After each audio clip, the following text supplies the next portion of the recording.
ஆதி என்னும் பராபரையே, அன்பான மனோன்மணியே, சோதி என்னும் பஞ்சகத்தாலே, சொற்பெரிய கரிமுகனே, தீது நீக்கும் கந்தவளே, திருத்துகின்ற குருநாதர்களே, 18 சித்தர்களே, பண்பான பரமசிவமே, ஓதியே ஜோதிடங்கள் உரைப்பதற்கு நார விந்து வடிவாக நல்ல துணை ஆவீரே.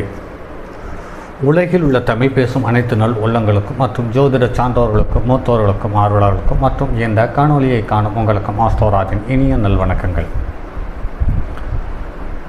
ஜோதிடம், ஆன்மீகம், வாழ்வியல், மருத்துவம் என்ற 4 தலைப்புகளில் தொடர் காணொலிகளாக கொடுத்து வருகிறோம். அந்த வகையில் இன்று ஜோதிடம் என்ற ஒரு பகுதியிலிருந்து மற்றும் ஒரு பதிவு இதுவரை தொடர்ந்து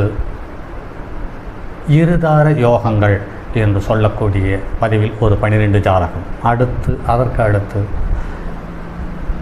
காதல் திருமணம் என்ற வகையில் கடந்த 3 காணொலி, அதை தொடர்ந்து பிரம்மகத்தி தோஷம் என்று சொல்லக்கூடிய காலபுருஷன் என்று சொல்லக்கூடிய மேச லக்கணத்திற்கு 9, 10க்குரியவர்கள் ஒன்று சேரும் பொழுது இந்த பூமியில் நடக்கும் நிகழ்வுகள் அல்லது பாதகம் சம்பந்தப்பட்ட விஷயங்களை சார்ந்த ஒரு பதிவு.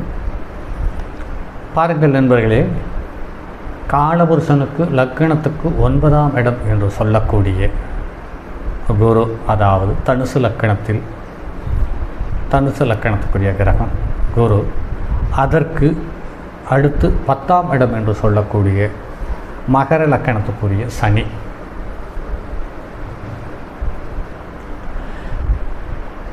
இந்த மகர லக்கணத்தில் பாருங்கள் நண்பர்களே, குருவுக்கு நட்சத்திரம் இல்லை. ஆனால் தனுசு, மீனம் என்று சொல்லக்கூடிய தனுசிலேயும் சனிக்கு நட்சத்திரம் இல்லை.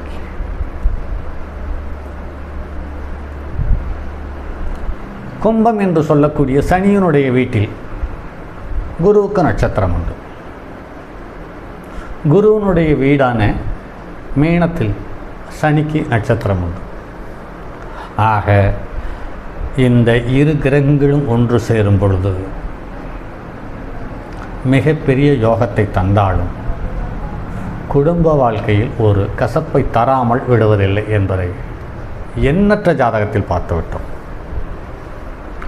காலபுருஷனுக்கு 4ஆம் இடம் என்று சொல்லக்கூடிய சுகஸ்தானத்திற்கு 6க்குரியவன் தனுசுக்குரிய குரு, 7க்குரியவன் மாரகாதிபதி.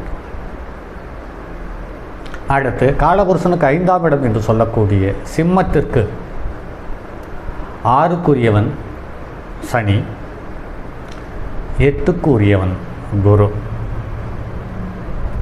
ஆக கும்பலக்கணத்திற்கு இந்த மகர லக்கணம் கடக லக்கணத்துக்கும் சிம்ம லக்கணத்துக்காரர்களுக்கும் இந்த குருவு சனி ஒன்றாய் சேரும் பொழுது பெரும் சங்கடத்தை தந்து விடுகிறார்கள்.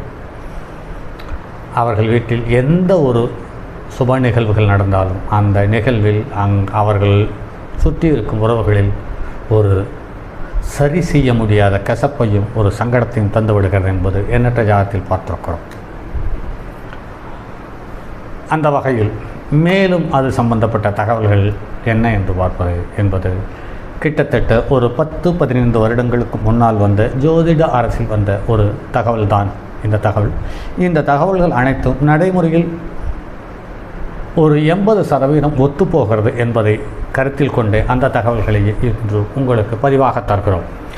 சோதிட சாஸ்திரத்தில் சுப கிரகங்கள் குரு, சுக்கிரன், புதன் என்று மூவரையும் குறிப்பிட்டாலும் சுப கிரகங்களினுடைய தலைமகன் என்ற பட்டம் குருவுக்கு மட்டும்தான்.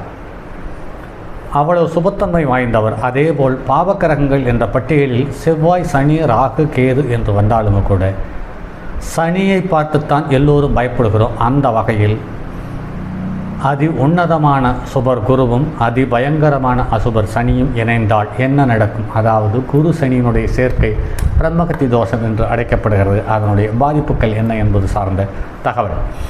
20 வருடத்திற்கு ஒரு முறை குருவும் சனியும் ஒரே நேர்கோட்டில் சந்திக்கின்றன. சோதிட சாஸ்திரத்தில் இந்த கிரக சேர்க்கை பிரம்மகத்தி தோஷம் என்றும், மீனம், கன்னி வீடுகளில் தொடர்பு ஏற்படும் பொழுது குடும்ப நாசதோஷம் என்றே அழைக்கப்படுகிறோம். இந்த தோஷங்களை நிர்ணயம் செய்யும் போது குரு சனி சேர்க்கை, சப்தம பார்வை, பரிவர்த்தனை, சாரத்தொடர்பு போன்றவைகளை கொண்டு முடிவு செய்கிறோம். இதன் பலனாக தீராத நோய், வறுமை, இல்லற வாழ்வில் கஷ்டம், சிக்கல், தொழில் உத்தியோகத்தில் பிரச்சனை, மன நிம்மதியின்மை போன்ற தீய பலன்களையே கூறுகிறோம். ஆக கெட்ட பலன் என்பதை உறுதி செய்து தனி மனித ஜாதகத்தில் கூறுகின்றோம். இதே சோதிட சாஸ்திரம் வெறும் தனி மனிதனுக்காக உருவாக்கப்பட்டவை அல்ல என்பதை கருத்தில் கொள்ள வேண்டியதாக இருக்கிறது.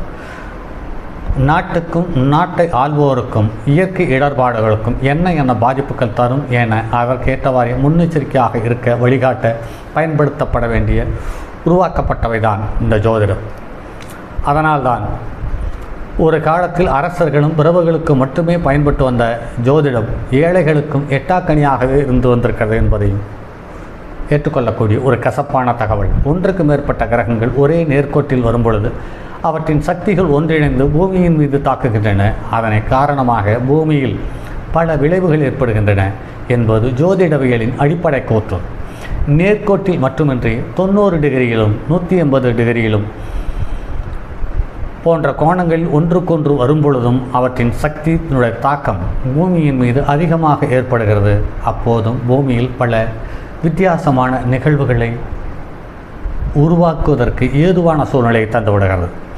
சனி குரு சேரும் பொழுது இந்த குரு சேர்க்கையால், இந்த இரு கிரக சேர்க்கையால் சூரிய புள்ளிகள் அதிகமாகின்றன என்று கூறி அதன் விளைவை பற்றி அமெரிக்க நாட்டு தொலை தொடர்புத்துறை விஞ்ஞானி டாக்டர்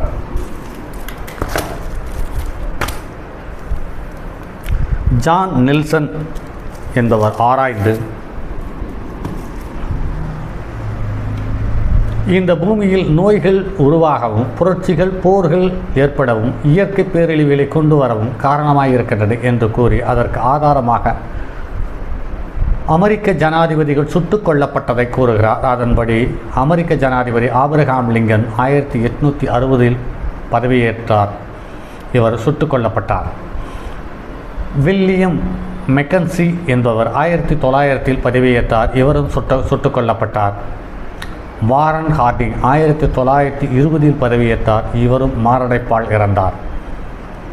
பிராங்க்லின் ரூஸ்வெல்ட் 1940 பதவி விட்டார். இவர் மூளையில் உள்ள இரத்த கசிவால் இறந்து போனார். ஜான் ஆர் கென்னடி 1960 பதவியேற்றார். அவரும் சுட்டுக் கொல்லப்பட்டார். ரேகன் 1980 பதவியேற்றார். இவரும் சுட்டுக் கொல்லப்பட்டார், சுடப்பட்டார், ஆனால் பிழைத்துக் கொண்டார் என்று சொல்லப்பட்டிருக்கிறது. ஒரு ஜனாதிபதி பதவியில் இருக்கும்போது இறப்பது என்பது எவ்வளவு பெரிய அதிசயமில்லை, ஆனால் எல்லா நாடுகளிலும் நடப்பதுதான். ஆனால் இதுவரையில் இந்த அமெரிக்க ஜனாதிபதிகள் 7 பேருமே பதவியில் இருக்கும்போதே இறந்துள்ளனர். மீதி ஒருவர் பிழைத்து கொண்டார். இதில் ஆச்சரியமான விஷயம் என்னவென்றால், இந்த ஜனாதிபதிகள் அனைவருமே 20 வருடங்களுக்கு ஒரு முறை வரும் குரு சனியினுடைய சேர்க்கையின் போது பதவியேற்றிருக்கிறார்கள். அதில் ரேகன் பிழைத்து கொள்ள காரணம் அவர் ஜாதகத்தில் சுக்கிரன் மிக வலுவுடன் இருந்ததே காரணம் என்கிறது ஜோதிடத்துறை. இந்த கணக்கீட்டின்படி பார்த்தால் இப்போது பதவியில் இருக்கும் ஜார்ஜ் புஷ் பதவியேற்றது 2000 ஆண்டு. இந்த ஆண்டு கணக்குப்படி பார்த்தால் பதவியில் இருக்கும் போதே இறக்க நேரலாம். இது நடக்குமா என்பதை காத்திருந்து பார்ப்போம் என்று 15 வருடத்துக்கு முன்னால் வந்த ஜோதிட அரசில் கூறப்பட்டிருக்கிறது. இந்த கூற்றுப்படி கடந்த கால வரலாற்றை புரட்டி பார்த்தால் இந்த குரு சனி இணைவின் விளைவை நன்றாகவே உணர முடிகிறது. 1900 ஆண்டு தனுசில் குரு சனி சேர்க்கை ஏற்பட்டது. அப்போது இந்தியாவில் அது காரணமாக 10 லட்சம் பேர் இறந்துள்ளனர்.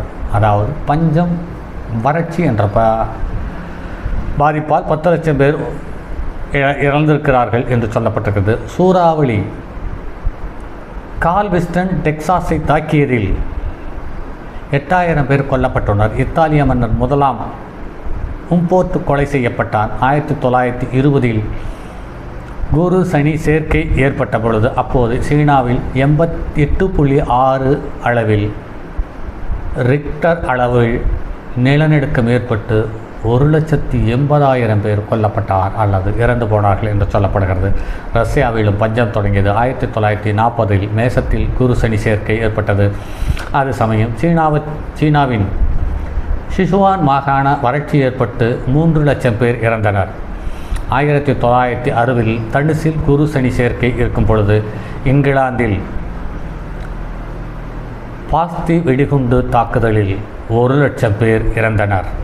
1980 கன்னியில் குரு சனி சேர்க்கை ஏற்பட்டது. அப்போது ஈரான் ஈராக் போர் ஆரம்பமானது.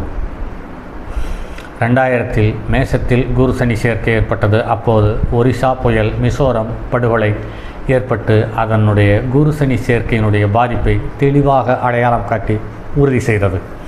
இப்படி குரு சனியினுடைய சேர்க்கை என்பது 20 வருடத்துக்கு ஒரு முறை நடந்தாலும் அந்த குரு சனி சேர்க்கை காலபுருஷனுக்கு தர்ம கர்மாதிபதி யோகம் என்று பார்த்தாலுமே கூட அதே காலபுருஷனுக்கு 11க்குரிய பாதகாதிபதியும் 12க்குரிய விரையாதிபதியும் என்ற கோணத்தில் பார்க்கும் பொழுது அவர்கள் செய்யக்கூடிய பாதிப்பை அளவிட முடியாமல், அது மட்டும் இல்லாமல் மற்ற கிரகங்கள் தரக்கூடிய பாதிப்பை விட அதிகமான பாதிப்பை தந்து விடுகிறது என்பதை நடைமுறையில் பார்க்க முடிகிறது.